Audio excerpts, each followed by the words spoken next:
how to log in to eSound app.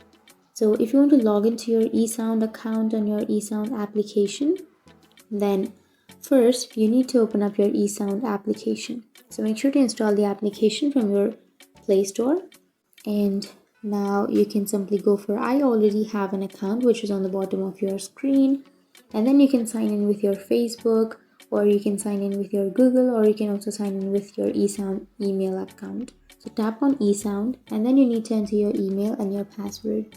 So if you forgot your password, then you will have forgot password option. You can simply tap on forgot password and you can reset or recover your password. But if you remember, then enter your password. So enter your email and then your password on the next blank and then tap on login, and that's it. Once you tap on login, you'll be logged into your eSound account. So that's it. That's how you log into your eSound account. And if you have any questions, feel free to comment below. Thanks for watching.